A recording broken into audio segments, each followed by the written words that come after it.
कोटपूतली में कांग्रेस ने मनरेगा बचाओ महासंग्राम के तहत एक दिवसीय सांकेतिक उपवास किया। नगर परिषद पार्क में आयोजित इस कार्यक्रम में जिला अध्यक्ष इंद्राज गुर्जर, पूर्व कैबिनेट मंत्री शकुंतला रावत, विधायक ललित यादव सहित कई वरिष्ठ नेता मौजूद रहे। कांग्रेस नेताओं ने कहा कि मनरेगा ग्रामीण अर्थव्यवस्था की रीढ़ है और इसके बजट व मजदूरों के अधिकारों से किसी भी तरह का समझौता स्वीकार नहीं किया जाएगा। गांधीवादी तरीके से किए गए इस शांतिपूर्ण उपवास के जरिए सरकार को चेतावनी दी गई कि मांगे नहीं मानी गई तो आंदोलन और तेज होगा। सर, आज जिला कांग्रेस कमेटी द्वारा सांकेतिक उपवास किया जा रहा है, क्या इसका कारण है? तत्कालीन यूपीए सरकार और तत्कालीन प्रधानमंत्री आदरणीय मनमोहन सिंह जी और यूपीए चेयरपर्सन श्रीमती सोनिया गांधी जी की मंशा थी कि हमारे गांव का गरीब व्यक्ति रोजगार के अभाव में गांव से पलायन ना करे, क्योंकि जिस तरीके से धीरे धीरे गांव की स्थितियां खराब हुई, रोजगार के साधन खत्म हुए, खेतों में पानी भी खत्म हो गया, इसलिए वहाँ रोजगार की और समस्या पैदा होगी। लोग गांव से शहरों की ओर रोजगार के लिए पलायन करने लगे। तो जो गरीब को गणेश मान करके सेवा करती है हमेशा कांग्रेस पार्टी, उनकी ये सोच थी कि गाँव में पलायन रुके। इसके लिए एक कानून लेकर के आए, रोजगार गारंटी कानून, जिसको हमारे देश के राष्ट्रपिता आदरणीय महात्मा गांधी जी के नाम से महात्मा गांधी नरेगा स्कीम को लागू किया गया। उसका कानून बना और उस कानून में ये गारंटी दी गई कि जो भी व्यक्ति रोजगार मांगेगा सरकार प्रतिबद्ध है उसको रोजगार देने की। इस तरीके का अच्छा कानून लेकर के आई, जिससे धीरे धीरे गांव में पलायन रुका, गांव में रोजगार बढ़ा, छोटा व्यापार बढ़ा, क्योंकि गांव में जब परचेजिंग क्षमता बढ़ेगी तभी व्यापार बढ़ेगा। छोटे कस्बों की परचेजिंग पावर बढ़ी, लोगों की परचेजिंग पावर बढ़ी, व्यापार समृद्ध हुआ। और ये खुशी बीजेपी सरकार से देखी नहीं गई। वो कतई नहीं चाहते कि देश का गरीब व्यक्ति जिसको रोजगार मिले वो सुखी रहे, वो संपन्न रहे। वो सिर्फ अमीरों की पार्टी है। वो अंबानी, अडानी, देश के जितने धन्ना सेठ हैं उन सबको भरने में लगे हुए, गरीब का खून चूसने में लगे हुए। इसी बात को लेकर के ये कानून लेकर के सबसे पहले इन्होंने नरेगा का नाम बदला, महात्मा गांधी जी का नाम बदला।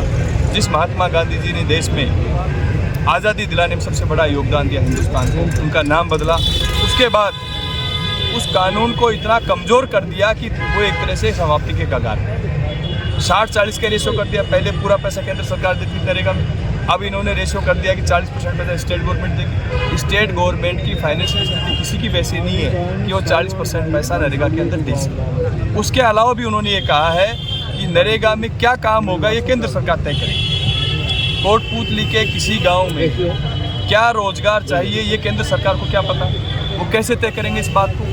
वो सिर्फ इस कानून को ख़त्म करना चाहते हैं, इस नरेगा को इतना कमज़ोर करना चाहते हैं कि बिल्कुल बंद हो जाए, इसको बंद करना चाहते हैं। उसी के विरोध में कांग्रेस पार्टी ने देशव्यापी इस अभियान को चलाया है। हमारे राष्ट्रीय अध्यक्ष आदरणीय खड़गे साहब, नेता प्रतिपक्ष आदरणीय राहुल गांधी जी की मंशा है कि पूरे देश में कांग्रेस पार्टी आंदोलन करे, जिससे कि भारतीय जनता पार्टी की केंद्र की सरकार इस कानून को वापस लेने का काम करे। इसी के तहत कल प्रेस कॉन्फ्रेंस में इस बात की घोषणा की गई, आने वाले 1 महीने तक इसका हमारी पार्टी विरोध प्रदर्शन के माध्यम से काम करेगी। इसीलिए आज हमारे सभी वरिष्ठ नेता यहाँ पे मौजूद हैं और सभी नेताओं ने और सभी हमारे कार्यकर्ताओं ने सांकेतिक उपवास इस काम के लिए किया। इंदिरा जी, लोगों को ये तो समझ में आ रहा है कि केंद्र सरकार ने योजना से महात्मा गांधी का नाम बदलकर योजना में बदलाव किया है, लेकिन क्या क्या नीतिगत फैसले इसमें बदले गए हैं ये आम जनता को पता नहीं है। जैसा कि अभी आप कह रहे हैं कि इन्होंने पहले 100% केंद्र का था, अब उन्होंने राज्य की हिस्सेदारी बढ़ाई है। ऐसे बीजेपी दावा कर रही है कि हम तो पहले 100 दिन का था, अब 125 का किया है, तो फिर कांग्रेस वालों को दिक्कत कहाँ आ रही है? मैं वही कह रहा हूँ, लोगों को जागरूक करने के लिए, आम जन तक भावनाओं को पहुँचाने के लिए ही कांग्रेस पार्टी आंदोलन कर रही है। कल प्रेस वार्ता में हमने बातें रखी, मीडिया, सोशल मीडिया, आप लोगों के माध्यम से जनता तक बात पहुँची। आज हमने उपवास रखा है, सांकेतिक उपवास।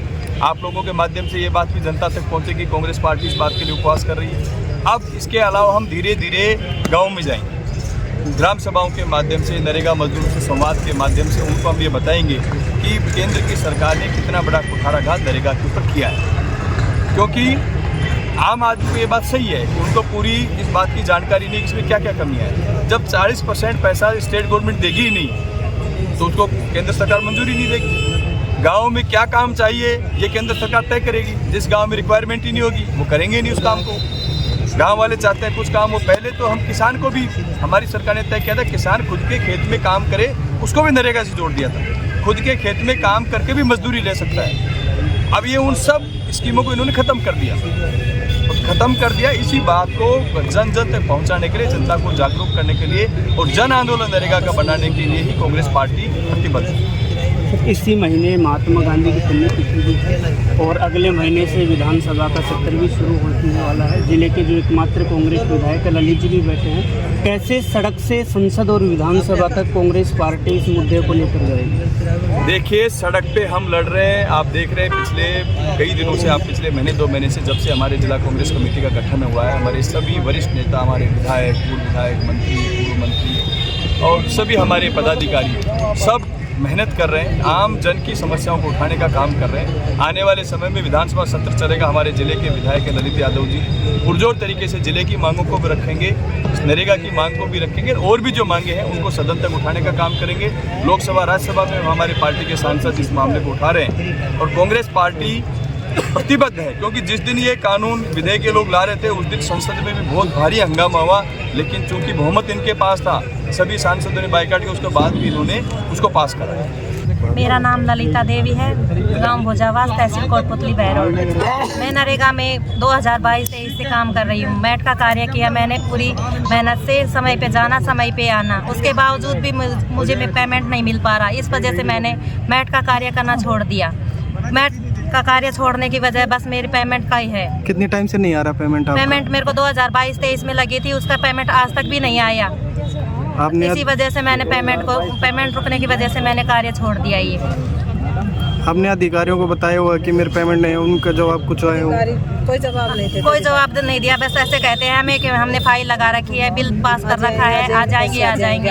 हमने नगर परिषद में भी धरना दे दिया। यहाँ पे आगे जहाँ पे हमें बुलाते हैं उस जगह हम जाते भी हैं। जहाँ हमें इकट्ठा करते हैं उस जगह हम मनरेगा वाली महिलाओं को लेकर हम जहाँ पे हमें बुलाते हैं, कोई भी आते हैं लोग, नेता लोग, तो उस भीड़ में शामिल करने के लिए भी हमें जनता में लेकर आते हैं। मनरेगा हमारा भोजावास है, तहसील कोटपुतली है और इंदिरा गांधी, महात्मा गांधी नरेगा योजना, मनरेगा हमें बचाना है। इसमें हम रोज़गार मिलता है, हमें 125 दिन का रोज़गार भी नहीं देते हैं और हमारा नाम आ जाता है तो कभी तो सांगटेड़ा ले जाते हैं, कभी कोटपुतली ले जाते हैं। गांव में रोज़गार नहीं, गांव में तो रोज़गार आया मिट्टी खोदने का, मिट्टी नहीं खोदाते। गलियों में नाली साफ करवाते हैं, पन्नी साफ करवाते हैं और रोज़गार है वो पूरा नहीं देते हमें और पेमेंट है वो भी नहीं देते। तो 3 साल हो गए हमें पेमेंट भी नहीं मिल रहा है कुछ भी। और हर गलियों में हमारे पन्नी साफ करवाने के लिए मनरेगा में भेज देते हैं।